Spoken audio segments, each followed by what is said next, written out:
Well, all right. Take the elevator down to the Vanguard Orientation Hall. You can get started at any of the registration terminals. The system will walk you through the rest. And if you've got any questions, I'm happy to answer them.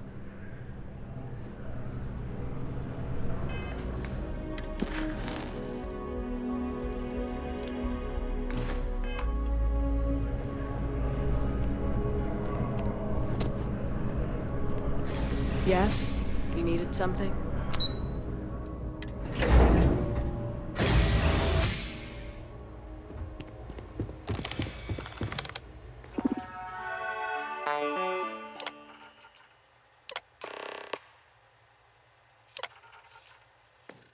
Registration accepted. You may now proceed through the historical displays in the orientation hall, or continue on to the examination. In 2150, humanity learned the Earth's magnetosphere would collapse sometime in the next half-century, eliminating all life on the planet. Decisive action was required, but the secure transport of an entire civilization would demand a new kind of cooperation, a new kind of courage, and a new kind of union. Thus, in 2159, the United Colonies were formed to make that journey possible.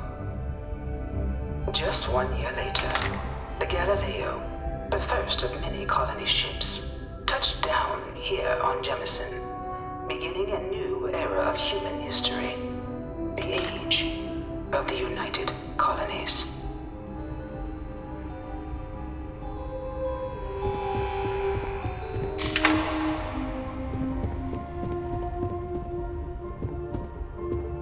From their foundation, the United Colonies strove to provide all their citizens with opportunity, security, and peace. But there were those among the UC that still wanted something more: independence. So in 2161, the UC issued the Centaurus Proclamation, granting UC citizens the right to settle distant worlds and form their own sovereign powers. It wasn't long before the first new faction, the Free Star Collective, was formally organized in 2188, later followed by House Varun, revealing themselves to the universe in 2230.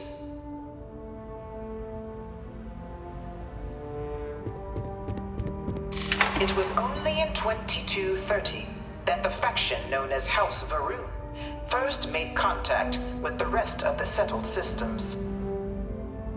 Founded by the passengers of a colony ship that had left New Atlantis and disappeared 4 decades earlier, House Varun was a faction unlike any other. A theocracy dedicated wholly to the beliefs of its isolationist founder, Jinan Varun. House Varun initially made overtures of peace towards the rest of the settled systems. They claimed their only intention was to spread the word of their god, the Great Serpent. But none could have guessed that this worship might take the form of a bloody war, the Serpent's Crusade.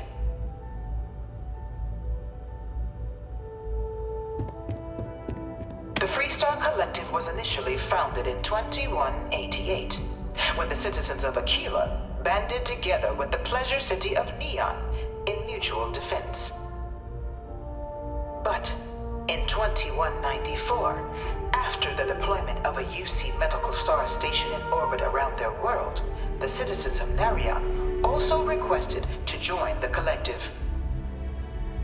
The resulting rise in tensions between the Freestar Collective and UC culminated in the settled system's first intergalactic conflict, the Narion War.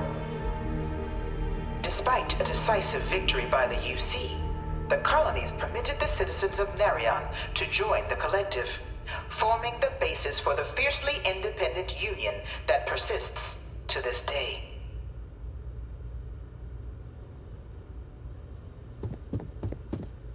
Beginning in 2240, House Varun forces declared all-out war on the rest of human civilization, initiating the Serpent's Crusade. Over the next 23 years, thousands of Freestar, UC, and independent souls were killed by agents of House Varun in the name of their serpent god. It was only with the death of their founder in 2263 and the succession of his heir Jarek that House Varun finally sued for peace. There remains, however, select members of House Varun who refuse to recognize the cessation of hostilities their leaders established. Even after House Varun's mysterious disappearance, these zealots remain a threat to all who encounter them. Their pacification, a goal of all space.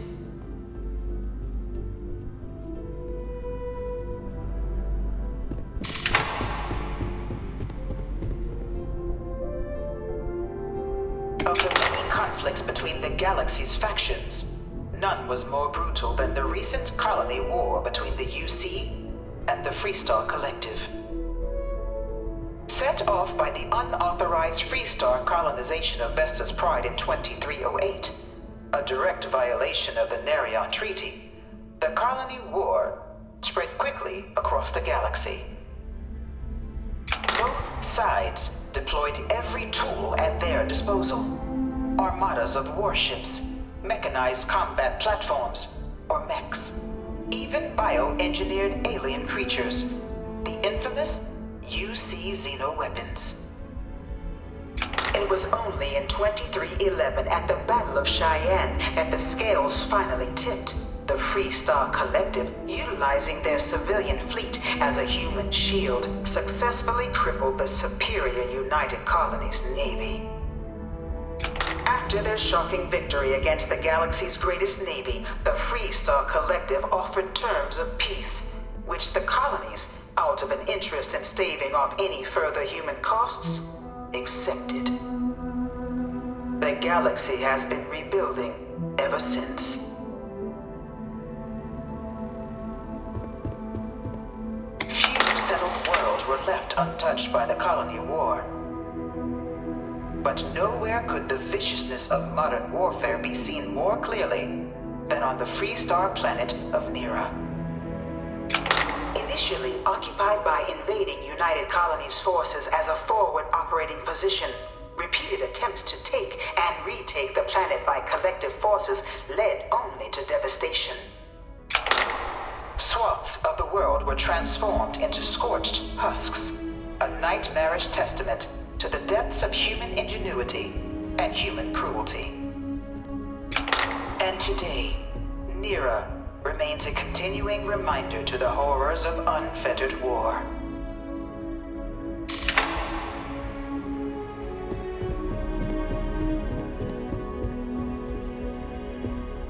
In the midst of the colony war, a different kind of tragedy struck the UC city of Londinian. A newly constructed but critical supply center for the United Colonies' war effort, Londinian found itself overrun by one of the galaxy's most mysterious predators, the Terramorph. A rare but pervasive threat to all human-settled worlds, Terramorphs swept over the city seemingly out of nowhere on a scale never before seen in recorded history. Valiant efforts by the UC military slowed the onslaught, but the creatures proved unstoppable. Ultimately, the decision was made to destroy the Londinian spaceport, sealing off the city, the outbreak, and its citizenry from the galaxy at large. The tragedy of Londinian is mourned by the UC to this day.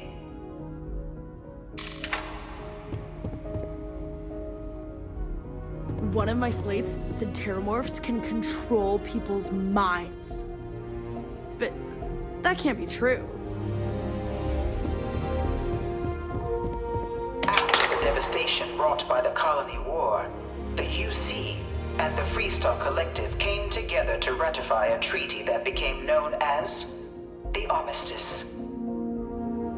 Both sides agreed to a vast reduction in standing forces, and that xeno-weapons and mech warfare would be outlawed. All related research was sealed away, accessible only in cases of dire emergency. But the Collective had another demand: active commanders of the UC military stand trial for their actions. The United Colonies, in the interest of peace and galactic security, agreed. In 2311, 3 United Colonies senior officers were found guilty. Commander Henry Durant, General Indira Rastogi, and Fleet Admiral Francois Sanon, known better as Ve Victus. All were sentenced to death for their actions, bringing the colony war to a close and returning peace to the galaxy at long last.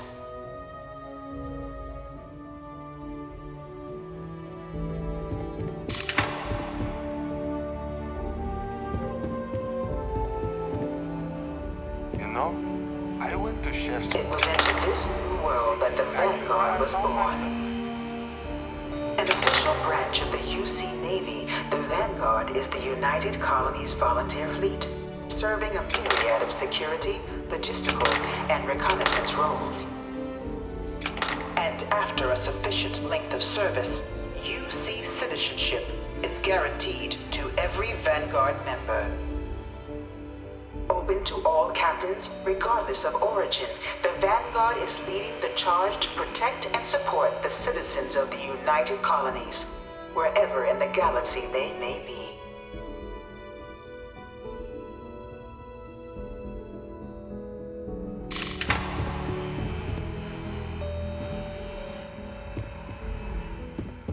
No one is born a United Colonies citizen. Only through service to the UC can one hope to earn one's citizenship. But the UC prides itself on taking care of its people. Cost of living controls mean citizens pay less than their foreign counterparts for needs big and small. All citizens are issued a grant upon joining to get themselves on their feet. And only UC citizens have the opportunity to purchase property, getting the chance to live in one of the most beautiful cities in the settled systems. By joining the Vanguard today, you too can begin earning your place here, in the heart of galactic civilization, as a citizen of the United Colonies.